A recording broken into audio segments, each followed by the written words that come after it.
অভিনব কায়দায় কাঁচামরিচের পোটলার ভেতরে করে ইয়াবা পাচারকালে বিশেষ অভিযান পরিচালনা করে মালিকবিহীন অবস্থায় ইয়াবা ট্যাবলেট উদ্ধার করেছে Kushtia battalion ৪৭ BGP. Kushtia battalion ৪৭ বিজিপির অধিনায়ক lieutenant colonel Mahbub Morshedur Rahman PSC এক লিখিত প্রেস বিজ্ঞপ্তির মাধ্যমে এই তথ্য নিশ্চিত করেন।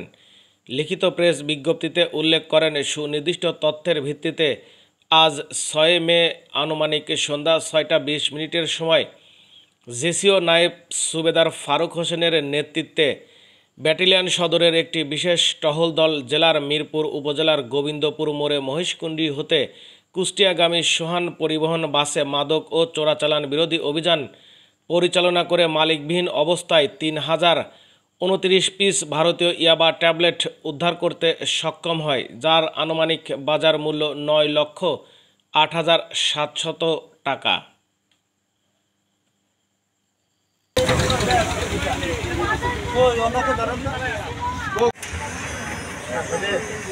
কিছু আছে কাটা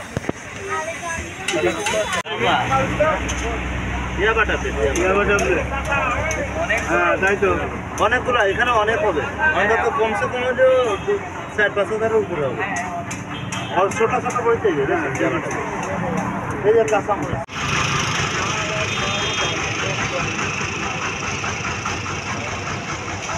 বস থাকে নামে না।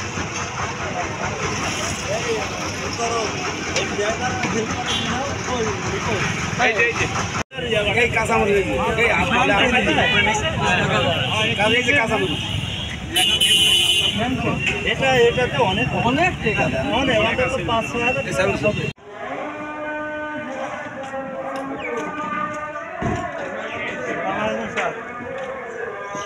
হাবিব ভাই গেলে মাল ধরা পড়ে, আমি জানি। কাঁচামরিচ